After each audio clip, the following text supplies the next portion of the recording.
민주당 이재명 대표의 헬기 이송 논란이 좀처럼 수그러들질 않고 있습니다. 지역 의료계 곳곳에서 비판의 목소리가 나오고 있습니다. 골든타임을 지키기 위해서 권역 내 지역의료 체계가 잘 작동해서 그렇게 권역 외상센터 이송했는데 소방 헬기 불러주시오, 나 서울대 보내주시오. 그럼 그게 되겠습니까? 국민의 혈세를 들여서 중증 외상 응급의료 체계를 다 잘 만들어 놓고 지방에서 충분히 케어할 수 있는 환자들임에도 불구하고 여기서 합시다 하면은 일반인들이 서울으로 간다고 그래요. 유력 정치인도 이렇게 생각을 하고 있으면은 그러면서 그 정치인이 환자들 보고는 지방에서 치료받으십시오라고 하는 게 너무 어폐잖아요.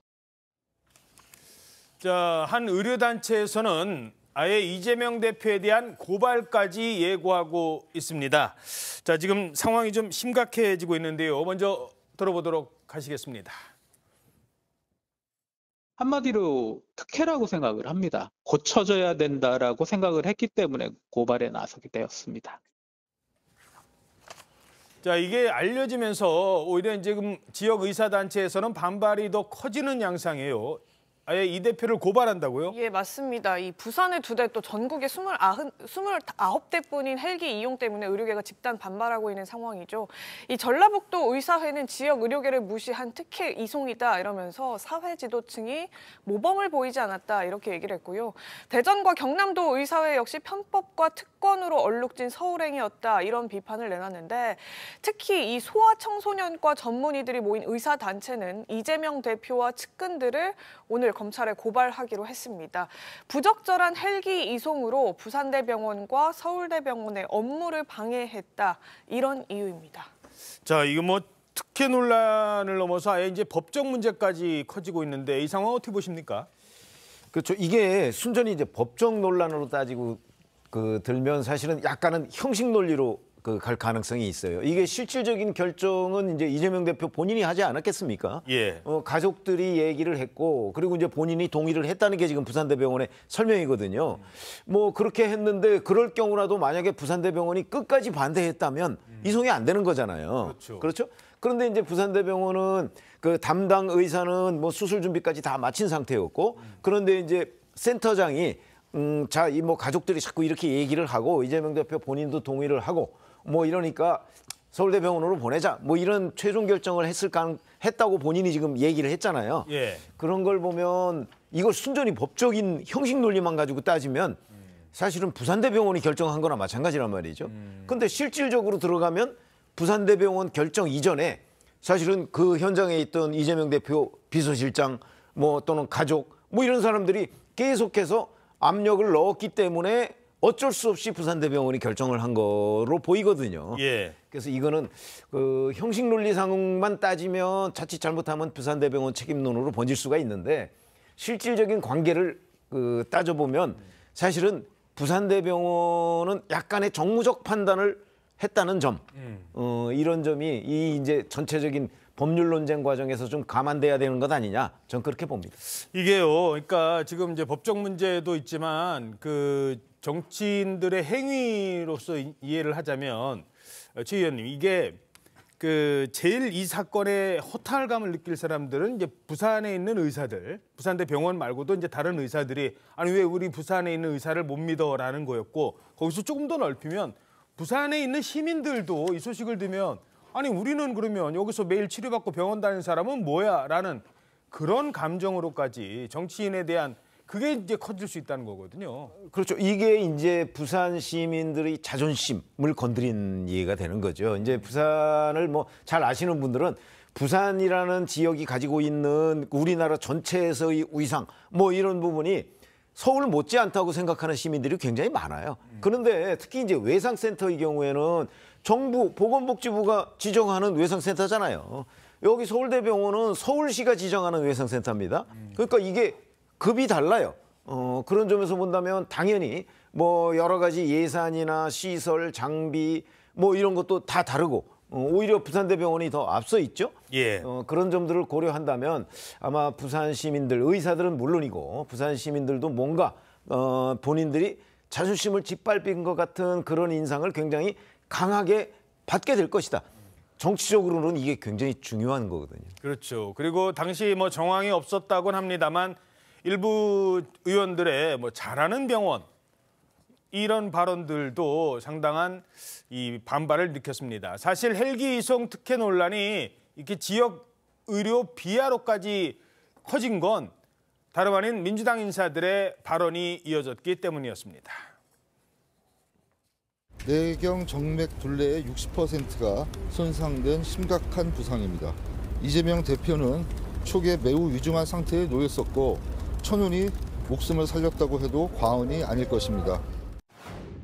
오히려 부산대 권역외상센터는 정말 아주 비상응급 치료를 받아야 되는 곳입니다. 오히려 여기서 대표가 눌러 앉아서 권역외상센터에서 막 치료만 받고 있었다 그러면 오히려 정말 더 비상응급을 받아야 되는 환자들을 또 오히려 방해할 수 있는 이런 또 오해를 받을 수 있기 때문에 응급치료를 받으셨으니 그 이후에 여러 환자와 가족들의 의사에 따라서 수술치료와 입원치료를 받을 수 있는 선택권은 있었다라고 보고요. 자, 이 논란 어떻게 보십니까? 글쎄 이제 공인이니까 뭐 일반 국민들께 좀 더 모범적이고 때로는 이제 희생적이고 헌신적인 모습을 보여야 된다는 데는 저는 동의를 해요. 그런 측면에서 공인으로서는 상당히 좀 아쉬운 부분들이 많다. 뭐 이재명 당대표 주변에 이제 그 비서실장이라든가 이 결정에 참여한 사람들이라든가 아니면 저렇게 방송에 나와서 좀 부산의 정서를 좀 건드리는 발언을 한 정치인들이라든가 좀 부적절해 보이는데 당시에 이재명 당대표와 가족들만 놓고 보면 저는 일부 좀 약간 판단이 아주 좋은 판단은 아니었다 할지라도 충분히 저는 이해가 갑니다. 왜냐하면 어쨌든 상처를 입은 사람이 제대로 판단을 할 수 있었을까? 그리고 두 번째는 부산 사람이 아니잖아요. 근데 제가 여행을 다녀도 그 지역을 먼저 알기 전에는 그 지역의 모든 게 다 불어나거든요. 근데 거기에 살지 않는 사람이 가장 먼저 떠오르는 뭐 자기 주변에 좋은 병원 뭐 이런 것들은 이제 인간적인 좀 본능이라는 차원에서 보면 그거는 조금 실수가 있더라도 이렇게까지 비난을 할 정도인지 그 부분은 좀 양해를 좀 해줄 수 있는 부분이 아닌가 이런 생각도 듭니다. 물론 잘한 판단은 아니지만 어느 정도 비난을 받을 일이지 법적으로 갈 상황은 아니다. 뭐 이렇게 또 말씀을 하셨습니다. 이재명 대표의 헬기 이송 이후에 그런데 그럼 나는요? 라는 의견들이 많아진답니다. 지역 응급의료 현장에서 이런 현상이 발생한다는데요. 국민일보 12면 기사입니다. 저도 서울로 옮겨주세요. 저도 119 불러주세요. 저도 헬기 타게 해주세요. 이른바 의료계에서 이재명 따라하기 아니 사람 몸 중요한 건요. 내 몸이 제일 중요해요. 이재명 대표 몸 상태도 중요하겠지만 아픈 사람 입장에서는 상처받은 사람 입장에서는 내 몸이 제일 중요합니다. 누구는 헬기 타는데 누구는 헬기 타고 서울까지 가는데 왜 나는 안 됩니까? 이게 무슨 얘기예요 지금? 이게 지금 대한응급학회 의사회 이영민 의사가 이제 밝히면서 알려졌는데 이 국민일보와의 통화에서 119를 불러달라 이런 요구를 하는 환자들의 민원이 늘어났다고 하는 겁니다. 그러면서 이 이동 부담은 환자가 지는 건데 이마저도 왜 우리가 돈을 내야 하냐 이런 항의들이 빗발치고 있다는 건데요. 원래도 병원에서 이런 이송 문제를 두고 환자들의 요구가 계속돼 오긴 했었지만 이번 이재명 대표의 상황 때문에 이런 요구가 더 빗발치고 폭발하게 됐다 이렇게 설명을 하고 있습니다. 예. 서울로 전원시켜달라 이런 요구가 충남과 제주도 등에서만 20건이 넘었다고 하는데요. 그 직장인 커뮤니티인 블라인드를 통해서도 본인이 의사다 이렇게 밝힌 사람이 급성 감낭염으로 수술하는 환자가 서울 병원을 가길 원해서 전원 조치는 이제 의사가 소견서를 써줄 수 있기 때문에 써줬는데 그거에 더해서 구급차를 좀 배치해달라 이런 요구를 해서 환자를 만류하느라 힘들었다 이런 얘기를 하는데 여기에 더해서 헬기까지 띄워달라 이런 얘기까지 하게 된다면 의료진 입장에서는 난감하고 가뜩이나 업무 때문에 바쁜데 이런 환자들의 민원까지 챙기기 어렵다 이런 지금 항의 글들도 잇따르고 있습니다. 예.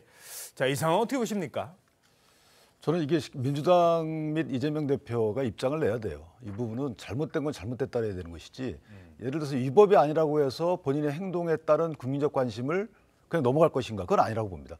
지금 국회의원이시잖아요. 법을 만들었어요. 응급구조법을 만들어서 이 응급 환자는 이렇게 처리해라. 그때는 응급 환자를 응급기관에서는 거절해서도 안 되지만 딴 곳으로 전환하는 요건을 다 적시해놨단 말이죠. 이 요건에 해당하지 않는 것 같아요. 제가 볼 땐. 그런데도 전원을 했는데 헬기 타고 하셨어요. 그 헬기도 그 관련 법이 있습니다. 그 헬기를 사용해야 되는 것은 뭐 벽지에서 환자가 발생했거나 이럴 때 사용하라고 만들어 놓은 거예요, 세금으로. 근데 그게 아니었잖아요. 벽지가 아니잖아요, 부산이라는 곳이. 부산에서 서울대병원으로 가는데 헬기를 왜 이용했느냐에 대해서 사과해야죠. 본질이 아니다. 다 본질입니다. 사실 환자 생명도 살리는 것도 본질이지만 다른 환자, 그 시간에 만약에 벽지에서 환자가 발생했으면 어떻게 했습니까? 그 환자는 큰 피해를 입는 거 아니겠어요? 그렇기 때문에 헬기 이용에 대한 요건을 정해놓은 것인데 법에 이거 다 안 지키셨잖아요. 그렇다면 과정은 내 모르겠지만 어쨌든 국회의원이자 야당 대표라면 본인의 행동에 따른 여러 가지 후속 파장들이 일어날 것에 대비해서 사과를 해야 되는 것이죠. 저걸 다 정당하고 하고 있으니까 이게 과연 국회의원들이 저게 할 말인가? 저는 상당히 놀랍고. 그 지금 말씀하신 중에 예를 들어서 가덕도 현장에서 사고를 당한 그 사건 현장에서 헬기가 와서 거기서 만약에 갔다. 그러면 이게 몸 상태가 어떤지도 모르고 급하니까 서울로 헬기 타고 헬기가 바로 와서 갔다라고 하면은 조금 이해되는 측면도 있지만 거기에서 부산대 병원으로 갔고 부산대 병원에서 우리가 수술할 수 있겠네 그래서 수술 준비까지 했는데도 굳이 병원에서 병원을 헬기 타고 갔다라는 부분도 지금 지적하시는 것 같아요. 그러니까 이제 도서벽지라는 곳은 해당의 의료시설이 없는 거죠. 그 환자를 살릴 만한 의료시설이 없는 경우에 신속히 헬기로 이동하는 거죠. 육상교통수단이 없으니까. 그때 이용하라고 그 헬기를 만든 거란 말이에요.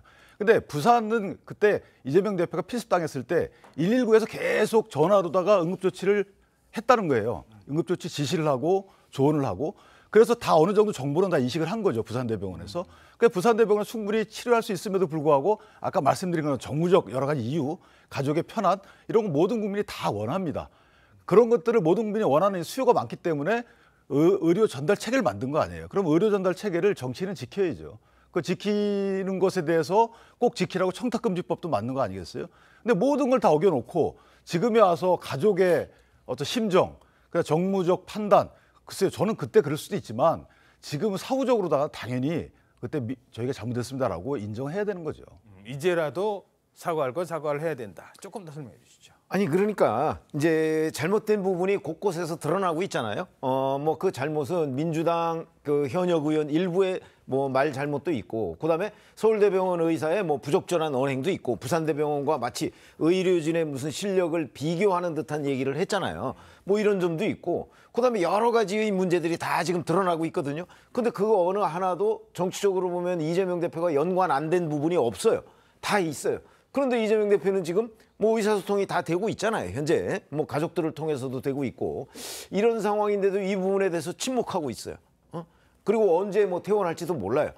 이런 상황이 되면 정치인으로서 이 책무, 본인과 관련된 문제인데 그런 부분에 관해서 저는 국민들한테 소상하게 이 과정을 설명하고 난 잘못이 없으면 없는 대로, 뭐 있으면 있는 대로 사과할 부분을 사과해야 된다.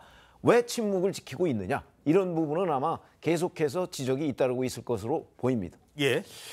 저도 좀 한 말씀 드리면 이게 뭐 여러 가지 문제를 지적해 주시는 건 좋아요. 그렇지만 이게 그 야당 대표를 테러한 행위 굉장히 큰 사건입니다. 근데 그런 부분에 대한 이야기를 저는 어느 정도는 하고 그 다음에 차분하게 이런 문제를 따질 일이지, 지금 이 야당 대표 테러가 일어났는데 그런 걸 그냥 다 옆으로 밀어놓고 여기에 먼저 한다는 거는 저는 타이밍상 굉장히 좀 부적절해 보여요. 왜냐하면 지금은 정치가 지금 양극단으로 나눠져 가지고, 예? 그다음에 싸우는데 그 열을 올리고 있기 때문에 민생이 피폐해지고 일반 국민 중도층이나 이런 사람들은 갈 곳을 잃어가고 있는 상황이에요. 근데 저는 좀 정치권에서 그런 부분에 먼저 협치하는 모습을 보이면서 이런 것도 공인답게 뭐 유감도 표명하고 책임을 져라 이렇게 요구하시는 게 맞지 않나, 이런 좀 아쉬움이 제가 있습니다. 하나만 딱 이거 우상이 아니잖아요. 이재명 대표가 우리의 리더예요. 그러니까 리더라는 것은 국민을 잘 살기 위해서 정책을 만들고 그 정책이 잘 발현될 수 있도록 국민을 끌고 가야 됩니다. 근데 정책은 뭐 공공의대 만들고 그다음에 지역의사제 만들어놨어요. 그게 합당한지 모르겠습니다. 논박이 있지만. 근데 그 정책이 구현되는 과정에서 과연 지역의료 격차가 그 해소할 수 있는 지금 언행을 안 하셨잖아요. 그럼 거기에 대해서 본인이 유감 표명해야 되는 것이고. 아니, 그러니까 유감 표명을 저도 해야 된다고 말씀을 오해를 드렸고, 만들었잖아요. 격차가 네. 있는 것처럼 오해를 만들었던 거고, 또 하나는 과연 국회의원이 저렇게 그냥 항상 박수만 받고 있어야 되는 거 아니잖아요. 동시에 진행이 돼야 되는 거죠. 수사 진행되고 있잖아요. 그다음에 유감 표명 다 했잖아요.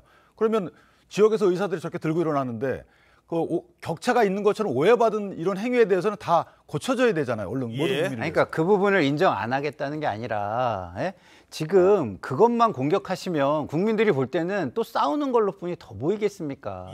제가 볼 때는 지금 이런 일이 벌어지면요, 전 국민과 국가의 미래를 위해서 우리가 협치를 못하는 부분에 대해서 어떻게 반성하고 앞으로 좀 협치하는 정치 문화를 만들자, 여기에 의기투합을 하는 게 저는 좀 우선돼야 되는 거 아니냐, 이런 아쉬움을 말씀드린 겁니다. 알겠습니다. 간단하게 정리하면 지금 말씀하신 저 부분은 1월 2일 사건이 발생했을 때 그리고 3일 이때 다 한 얘기예요. 그렇죠? 지금은 국면이 다른 국면으로 넘어가 있으니까 다른 국면의 얘기를 해야죠. 예.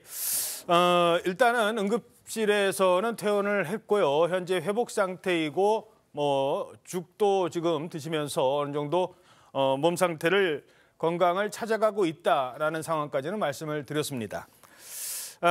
이번에는 흉기로 공격한 김모 씨에 대한 수사 상황도 살펴보도록 하겠습니다. 근데 경찰이 그동안 제일 궁금했던 게 김 씨의 당적이 어떻게 됐느냐인데 경찰이 사실상 압수수색도 하면서 당적을 확실하게 파악을 했는데 공개는 하지 않기로 했다. 예, 경찰이 지난 3일이죠. 법원으로부터 압수수색 영장을 받아서 국민의힘과 민주당 두 당에 대한 김 씨의 당적 조회를 실시했고요. 실제로 당적이 어떻게 됐는지도 파악은 했는데 이 부분에 대해서 공개는 하지 않기로 내부 방침을 정했습니다. 정당법에 따르면 비공개로 하기로 돼 있는 근거가 있기 때문인데요. 정당법 24조 4항은 범죄조사에 관여한 공무원은 당원 명부와 관련해서 취득한, 그러니까 알게 된 사실을 누설하지 못한다. 이게 개인정보이기 때문에 그렇다라는 게 정당법의 이유인데 이를 어기된다면 3년 이하의 징역이나 금고에 처해질 수가 있습니다. 그래서 수사기관 입장에서는 이를 공개적으로 공표하지 못하는 어려움이 있다. 이런 입장을 견지하고 있는 상황입니다. 그러니까 이 사건이 당 차원에서 이루어진 사건이라면 당을 어떤 공개를 해야겠습니다만 당원이라는 이유로는 공개하기는 좀 부담스럽다라는 겁니다. 반면 민주당은 이 피의자의 당적을 공개해야 된다라고 요구하고 나섰습니다. 당적은 정책 동기를 밝히는 중요한 단서입니다. 수사기관은 국민의 마음에 단 한 점의 의혹도 남기지 않도록 해야 할 의무가 있습니다. 경찰의 소극적 행태가 또 다른 논란과 혼란을 부를 수 있음을 유념하고 그 어떤 의혹도 남지 않도록 철저하게 수사하기를 바랍니다. 자, 이 당적 공개 논란은 어떻게 보십니까? 어느 정도 공공기관이 확인해주진 않았지만 어느 정도 언론을 통해서 많이 밝혀진 것 같고요. 다만 범행 동기와 당적은 무관한 걸로 지금까지 나오고 있거든요.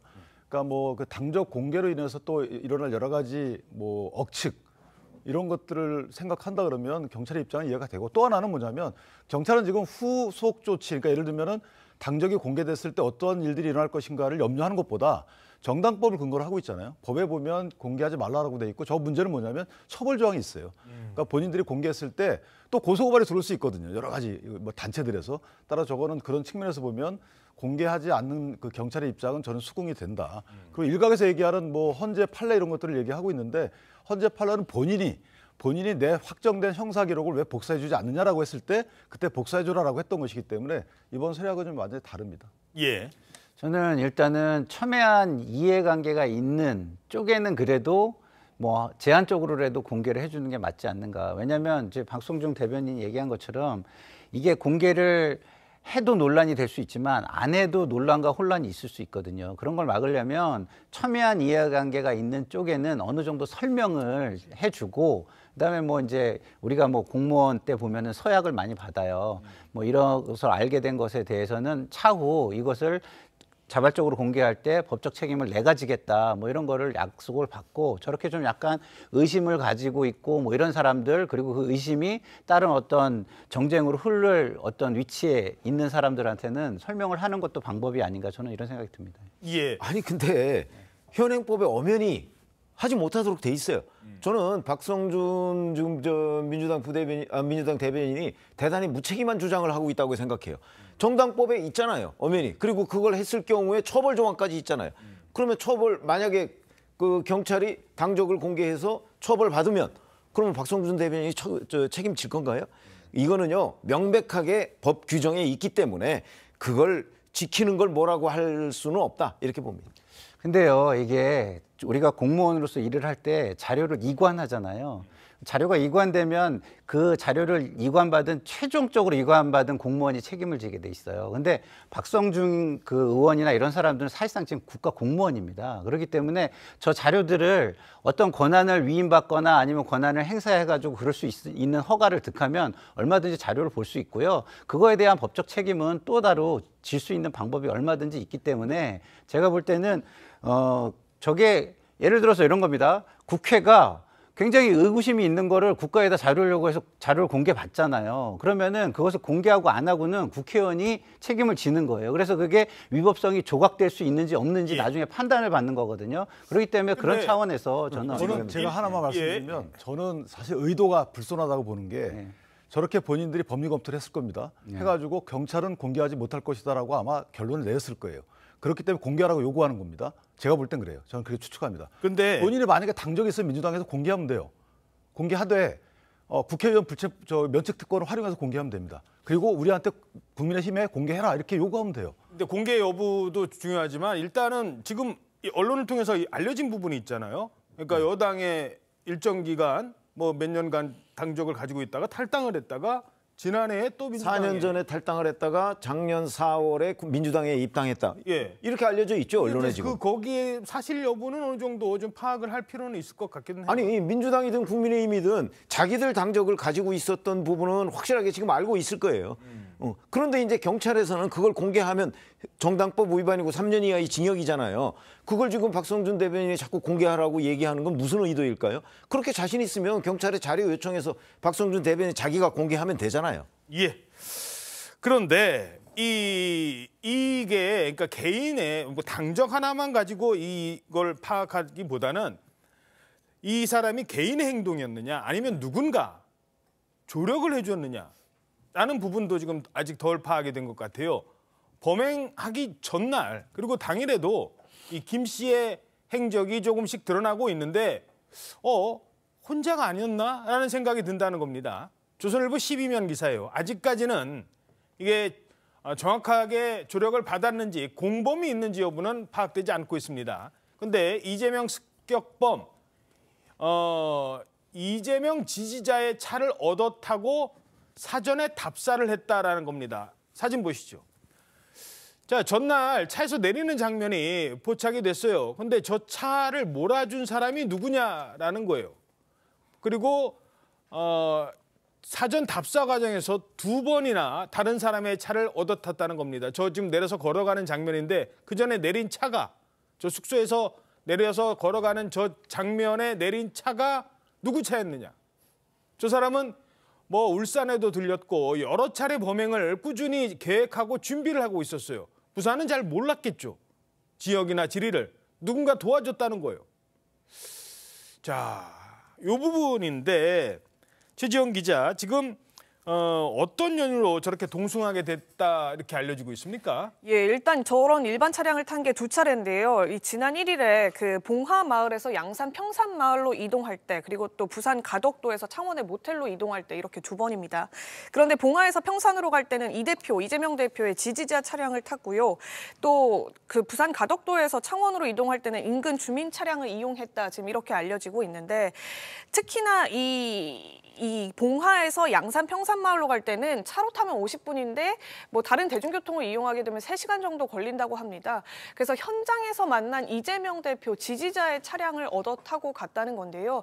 이 당시에 운전자와 이 김모 씨를 제외하면 2명이 더 동승했는데, 그러니까 운전자와 나머지 2명은 지인 관계였다고 합니다. 이재명 대표를 지지하는 지지자들이고 알고 있는 지인 관계인데, 이 김모 씨 같은 경우에는 현장에서 처음 만난 사람이다, 이렇게 그 관련 인물들이 경찰에 이미 진술을 한 걸로 알려지고 있습니다. 이 김모 씨가 이제 더 짧게 뭐 같이 차량을 좀 탈 수 없겠느냐 이렇게 요구해서 차량에 태워줬고, 이 차 안에서는 계속 지인이 이재명 대표 사인을 부탁해서 오늘 사인을 좀 받아야 하는데 받지 못했다, 이런 말을 수차례 반복했다, 이런 얘기도 경찰에 진술한 걸로 지금 알려지고 있습니다. 지금 화면 말씀 중에 죄송한데 저 화면이 바로 봉화마을에 어슬렁거릴 때의 모습이거든요. 지금 봉화마을에 기자들 와 있고 다른 뭐 민주당 관계자들도 있는데 저렇게 쑥 나타나서, 그러니까 지지자들은 봉화마을 앞에 많이 가니까, 근데 저 때 저 피의자 김 씨만 있었던 게 아니라 다른 사람들도 이재명 대표 지지자들도 있었는데 자 우리 이제 집에 갑시다 하고 갈 때 저 차 편이 좀 불편한데 저도 태워주시겠어요? 해서 우연히 만나서 데리고 간 거다. 차에 태운 거다. 지금 이 정도로 지금 얘기가 나오고는 있다는 거예요. 예, 뭐 수사당도 마찬가지고 또 민주당 또 의원 일부도 지금 저런 차량을 타고 동승한 의혹, 뭐 그렇기 때문에 배후나 공모 가능성이 있는 것 아니냐 이런 의혹 제기를 하고 있는 건데요. 현재 지금 아까 말씀드렸던 이재명 대표 지지자들 차량을 얻어탄 부분 그리고 또 그 가덕도에서 창원으로 갈 때 인근 주민의 차량을 얻어탄 부분 이 두 부분에 대해서 모두 관련 인물들이 경찰 조사를 받았는데 모두 마찬가지로 이 현장에서 이 김모 씨를 처음 만났다. 일면식이 전혀 없는 사람이다. 배우설, 공모설에 대해서는 일절 부인하고 있는 걸로 알려지고 있습니다. 구체적으로 차 안에서 내 이 대표 사인 받아야 되는데 사인을 못 받았네 라는 얘기까지 했다. 그러면 어느 정도는 처음 만났다라는 느낌도 들고 요 동승자 문제는 어떻게 보십니까? 근데 경찰이 지금 저 차주들에 대해서 다 조사를 했잖아요. 물론 뭐 그 조사 결과를 저희가 다 믿을 수 있는 상황은 아닐 수도 있는데 적어도 그 사람들이 이제 이 김모 씨를 모른다고 지금 얘기를 한단 말이죠. 그럼 우리가 이제 상상할 수 있는 얘기는 예를 들어서 봉하마을 같은 데 가면 거기에 예를 들어서 그 민주당 지지자 아닌 사람들이 얼마나 와 있을까요? 평상시에 좀 뭐 별로 아마 없을 거라고 봐요. 예. 그러니까 자기네들끼리는 서로 모르는 사람이더라도 약간의 뭐 동질감 같은 거, 유대감 같은 게 있지 않을까요? 예. 그래서 이제 거기서 평산마을 쪽으로 누가 간다고 하니까 그럼 나도 태워주세요. 하면서 뭐 자연스럽게 그렇게 우리가 관측을 할 수 있는데. 그러나 이제 이제 이게 동승자가 혹시 뭐 공모한 것 아니냐 뭐 이런 이제 의심을 하기 시작하면 이 부분에 대한 수사도 철저하게 더 이루어져야 된다 이렇게 생각합니다. 근데 이제 한 사람이 두 군데를 나눠서 태워준 건 아니고 갈 때마다 다른 사람 아니 근데 이제 그 현장에 있었던 사람들의 특징은 이재명 대표나 민주당 지지자들이라는 거죠. 이제 그 사람들이 이 김모 씨를 저 사람도 이재명 대표 지지자야 이렇게 판단을 했기 때문에 태워줬을 거 아니겠어요? 동료의식. 그렇죠. 일종의 동료의식이죠. 아마 그런 것 때문에 이런 일이 벌어진 것으로 보이는데 그러나 이제 1차 조사에서는 지금 그 차량 운전자, 동승자 이런 사람들이 다 지금 부인을 했지만 조금 더 여러 가지 정황들을 철저하게 조사할 필요가 있다 이렇게 생각하는 거죠. 예. 자, 이렇게 치밀하게 사전 답사까지 해가면서 이재명 대표의 목숨까지 노린 피의자 김모 씨. 근데 왜 공격을 했느냐라는 이유를 묻는 말에는 이렇게 답을 했습니다. 이재명 대표 왜 공격하셨습니까? 내가 문건을 경찰에다가 내 변명문을 8쪽짜리 제출을 했어요. 그거 참고해 주시면 되겠습니다. 범행 사주한 사람 있습니까? 정탈판 이력 있으십니까? 자, 변명문이랍시고 본인이 썼다는 글이 있는데 뭐 이걸 다 공개는 못해요, 경찰이. 근데 이제 알려진 내용들을 몇 개 이렇게 추려봤더니 거기 아주 핵심 동기를 추정할 수 있는 단어가 좀 있다고요. 예, 일단 저렇게 기자들 만났을 때 김모 씨가 변명문이라고 했는데 실제 그 종이에는 남기는 말 이렇게 써져 있었다고 합니다. 남기는 말? 예, 이 남기는 말에는 불신과 정치권에 대한 불신과 혐오 표현이 가득 들어 있었는데요. 이를테면 부동산 등 경제 정책 실패 또 대북 관련 정책 등을 비판하면서 욕설 같은 거친 표현이 들어 있었다고 하고요. 또 이재명이 대통령이 돼선 안 된다 이런 취지의 주장과 함께 역사와 사명감 이런 단어들을 포함시키면서 자신의 범행을 다소 정당화하려는 듯한 취지의 내용들도 담긴 걸로 알려져 있습니다. 모두 8장인데 이 김 씨가 범행을 저지를 때 본인이 입고 있던 외투 안쪽 주머니에 들어 있었다고 하고요. 경찰은 이 김모 씨가 얘기한 변명문, 소위 이 남기는 글이라는 이 종이 내용과 함께 조현병 등 이제 범죄 경력이, 그러니까 뭐 질병 경력이 있는지 이 부분도 한번 따져보겠다 이런 입장을 보이고 있습니다. 뭐 옛말에 나라님도 욕할 수 있어요. 그렇지 않습니까? 뭐 민주당 대표, 이재명 대표 욕하는 수 있어요. 본인의 생각 글로도 옮길 수 있어요. 그렇다고 저런 테러에 가까운 행동을 해서는 안 되잖아요. 이게 마치 자기 자신 행동을 정당화하려는 것 같아서 자세히는 뭐 말씀드리지 않는 게 좋을 것 같은데 범행 동기로 봤을 때 이 사람은 거의 뭐 확신범 가까운 그런 것 같아요. 어떻게 보십니까? 그렇죠. 이제 자기 망상적 확신이죠. 그 확신이 뭐 굉장히 뭐 대의가 있는 확신 뭐 이런 게 아니라 그러니까 그렇지만 이 행동은요, 분명한 것은 근대 국가의 정체성이나 안정성을 굉장히 무너뜨릴 수 있는 아주 안 좋은 행위입니다. 왜냐하면 근대 국가는 기본적으로 사적 구제나 사적 보복을 하지 못하도록 설계된 것이거든요. 그게 이루어지기 시작하면은 사회는 극심한 혼란 속에 빠질 수밖에 없고, 모든 사람이 각자 자기 주장만 하면서 마음대로 행동하는 그런 정글적인 사회가 될 수 있는 거 아니겠습니까? 그런 측면에서 볼 때 이 사람은 뭐 본인이 자꾸 뭐 이런 얘기를 그 표출되게 해서 본인이 마치 우국지사인 양, 아니면 뭐 뭔가 이렇게 영웅이 될 수 있는 것처럼 네. 이렇게 행동하는데, 그런 것들이 하나의 의도라면 그 의도가 완성되게 해주는 것은 우리가 절대 해서는 안 된다, 이런 생각이 듭니다. 그렇죠. 변명문일 뿐이고요. 저 사람의 그냥 자기 생각일 뿐이에요. 걱정이 되는 게, 짧게 한번 부탁드리면, 혹시라도 이 모방 범죄 뭐 이딴 거 나올까 봐. 안 그래도 한동훈 위원장 인천 광주 간다니까 그날 바로 나도 보복하겠소 뭐 이런 글도 올라오기도 했었잖아요. 그래서 이 정치권 등이나 국민들께서 좀 조심해야 될 부분이, 물론 정치 문화, 정치인에 대한 불만이 많죠. 불만족스러운 거죠.